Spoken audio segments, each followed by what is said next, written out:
പ്രിയമുള്ള സഹോദരങ്ങളെ, സഹോദരന്മാരെ, അസ്സലാമു അലൈക്കും വറഹ്മത്തുള്ളാഹി വബറകാതുഹു.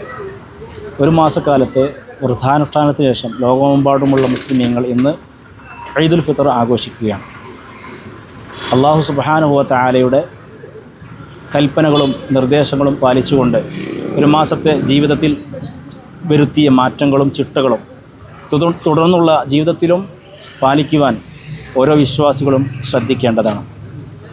മനസ്സിനെ എല്ലാവിധ തിന്മകളിൽ നിന്നും സ്ഫുടം ചെയ്തെടുത്ത് സംശുദ്ധമാക്കപ്പെട്ട മനസ്സുമായി കൊണ്ടാണ് നമ്മളെല്ലാവരും ഈ പെരുന്നാളിൽ ഒരുമിച്ച് കൂടിയിട്ടുള്ളത്. അതുകൊണ്ട് തന്നെ ആ മനസ്സിനെ ഇനി കളങ്കപ്പെടുത്തിക്കൂടാ, ഇനി ഒരിക്കലും തിന്മകളിലേക്ക് തിരിച്ചു പോയിക്കൂടാ, നന്മകളിൽ തന്നെ തുടരാൻ നമുക്ക് സാധിക്കേണ്ടതുണ്ട്.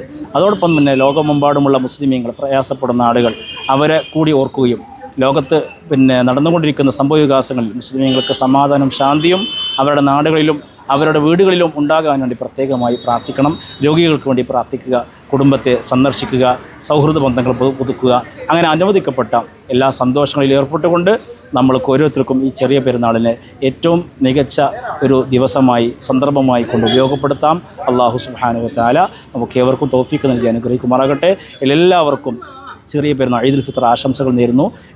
ഈദുക്കും മുബാറക്. അതോടൊപ്പം തന്നെ പ്രത്യേകമായി ഈ സവിശേഷമായ സാഹചര്യത്തിൽ നമ്മുടെ ഒരുപാട് സഹോദരങ്ങളും കുടുംബങ്ങളും അധിവസിക്കുന്ന, ജോലി തേടി നമ്മുടെ പ്രവാസികളായ ആളുകൾ ഗൾഫ് രാജ്യങ്ങളിൽ ഇപ്പോൾ അവർ അനുഭവിക്കുന്ന, നമ്മളെപ്പോലെ ഈദ്ഗാഹിൽ പങ്കെടുക്കാൻ അവർക്ക് പലർക്കും കഴിയുന്നില്ല. അവിടെ പള്ളികളിൽ വെച്ചാണ് നമസ്കാരം നിർവഹിക്കുന്നത്.